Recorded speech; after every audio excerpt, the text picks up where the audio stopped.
gentlemen, for the very last week, we have the midweek wrap-up in the midweek.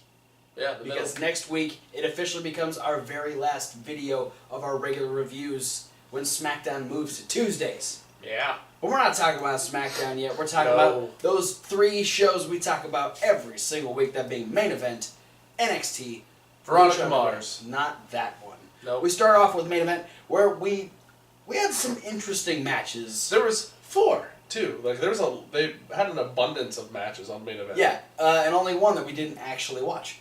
But our opening match was an 8-man tag team match. Yeah. Where Jack Swagger, Apollo Crews, and the Golden Truth took on the Vaudevillains and the Ascension.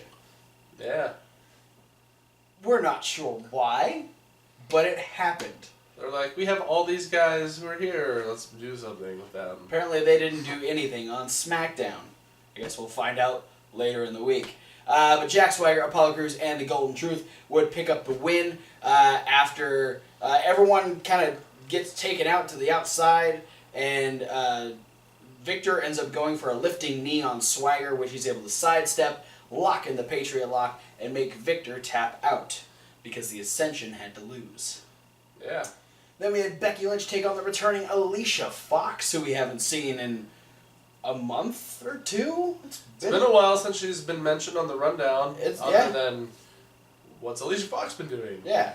Well, apparently, facing Becky Lynch on Main Event. They had a good match. They did. They went very physical against each other. It was good to see. Alicia Fox looking real good. Yeah. Alicia Fox tried to go for her split leg roll up, but you don't do a roll up to Becky Lynch. No schoolboy or technically schoolgirls. Schoolgirl, yeah. Yeah, none of that, because you put you're feeding your arm between her legs, which is exactly what she does for the disarmer. Yeah, so it's just kind of poor life choices. Yeah, so Becky Lynch picking up the win over Alicia Fox. Then, in what might be the only thing redeemable that he's done for Kevin Hawk, Sheamus stopped Titus O'Neil from happening. Well, not technically. He just beat him in a match. Yeah, because if he wins, that means he's getting pushed somewhere. Maybe. Stopped him from happening anymore. Sheamus picking up the win. And then Bro kicked him. Yes. That's literally the only move of the match we watched. Yeah, we didn't bother with the rest of it. And then the main event was a 6-man tag team match. A lot of people. As Cesaro and the Usos took on Alberto Del Rio and the Dudley Boys. Yeah, they wanted to have just like they wanted to break the record for most people used on an episode of Main Event, I think. I think they did it. This was a good match. We've got Cesaro and Del Rio who can work off of each other. Usos and Dudleys. I mean, they had 18 people in matches. Bubba with his punches on the Usos. That was the highlight of Main Event. This is for your father. This is for The Rock. This is for The Rock. This is for your 97 cousins. And this is for High Chief Peter Maivia, who I think totally sucks. Just Bubba is hilarious. Trying to be as heel as possible. But eventually, we have the Usos end up doing the double dive out, taking out Bubba and Del Rio. That leaves Devon in to take the swing and tap out to the sharpshooter by Cesaro. Then we move on to NXT, where we had one match. And it was the match. It was the match that's been talked about for the last month. Yeah. Finn Balor versus Shinsuke Nakamura. But before we got there, we had the return of the NXT champion, Samoa Joe. Mm-hmm. Very much in the same way we had Finn Balor out there. What's next for Samoa Joe? And Joe's basically like, I dare anybody to step up, because if you do, I'm going to murder you to death. Rhino's like, try it on me. Try it on me. Because if I got to go through you, I'll go right through you. And Samoa Joe he meant that in the most sexual way possible. Vote for Rhino. So we now know that next week we have Bayley versus Nia Jax in their final confrontation. There's going to be a non-title match between Samoa Joe and Rhino. And American Alpha finally get their chance to face the Authors of Pain in a tag team match. Yeah. So we'll see how that goes. See what happens. But as far as Shinsuke Nakamura versus Finn Balor, big fight feel. It's alright. Big fight feel for just a regular episode of NXT. Yeah. Both of them, came very respectful to each other, but both wanting to make an impact for themselves. They both wanted to really prove themselves. The crowd was into it from beginning to end. Oh yeah. We got another Fight Forever chant because they whooped the shit out of each other. Yeah. Both these guys chant. Both these guys.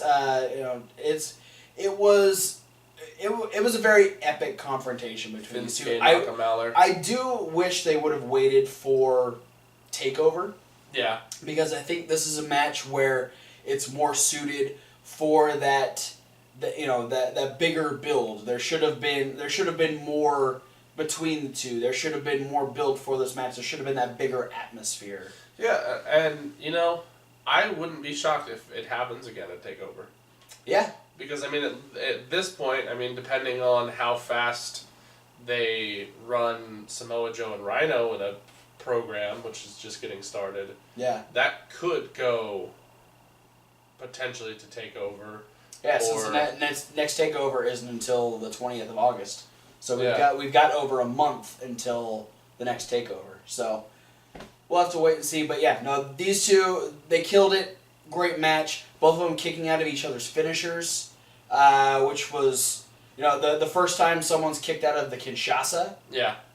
He took it to the back of the head. Yeah. And it was, which should be like the kill shot, if anything. And then Shinsuke kicking out of the 1916, and then eventually Finn Balor realized that the only move he hadn't tried was the coup de grace, and it didn't quite work. Shinsuke is able to move out of the way. That's when he ends up getting a Kinshasa right to the face, and Finn Balor is unable to kick out of that. Shinsuke Nakamura picks up the win. Very respectful end between the two, shaking hands. I think for me the move of that match was Finn pulling out the caveman stomp. Oh yeah, he hit that perfectly. Yeah. Or the double stomp on the back of Nakamura's knees. When he was trying to get the surfboard and he couldn't get the arms. I appreciated the playfulness at the beginning because Shinsuke went down and did his hanging arms, head on the stomach thing, and then Finn turned it around and booped him with a too sweet on his forehead. It was a good playful match. Lots of really intense moves. Very competitive. They play off of each other very well. I look forward to a rematch. But now we move on to night 2 of Ultima Lucha Dos. Ultima Lucha Dos, Night Dos. This is the Dos. Dos. With Dos matches. Dos. Dosey-do. We started with... round and round. We started with the Gift of the Gods Championship match. And this was cool because this was an elimination style. Yeah. Correct us if we're wrong, but we're pretty sure this is the first time elimination has been a rule in the Gift of the Gods. Yeah. This being the third match, I'm pretty sure this is the only time they've ever done the elimination style, which I think really adds to it. It adds a bit more of intensity, a lot more strategy as far as the match is concerned, because you have to keep going. Just get that one fall to a finish. Yeah, so we had Sexy Star, Mariposa, Marty the Moth, Killshot, Nightclaw, Daga, and Sinestro de la Muerte. Yes. Our first elimination was Sinestro de la Muerte after a Spanish fly from Nightclaw. This was a really good match for Nightclaw. Yeah, well, this being his debut. This being his debut, he was killing it. Yeah. He would pick up... The first 2 eliminations were him. After Sinestro, he would hit a Phoenix Splash on Daga and eliminate him, but then quickly would get hit with a Cradle Driver by Killshot. That eliminates Nightclaw. Killshot was then eliminated by the Butterfly Effect from Mariposa, which you were super excited to see. I said from the beginning of the match that she needed to hit that on Killshot. Yeah, and it was good. And this really left an interesting thing at the end is we had Sexy Star facing off against Mariposa and Marty the Moth, who she started the season against in a very tentative, a nervous, very paranoid situation after the abduction last season. So now she's having to face them both by herself. They obviously have in the numbers game. That is until Mariposa accidentally gets knocked out by Marty the Moth. And Sexy Star is quick to take the elimination there, leaving it just her and Marty the Moth. And in the end, despite him having much size over her, with a flying armbar, Sexy Star is the new Gift of the Gods champion. And she was like exhausted at the end of the match. Yeah, her ref raises her hand, she's on her knees, and then he lets go, and she just tumbles. Yeah, no, she was done. She was done at this point.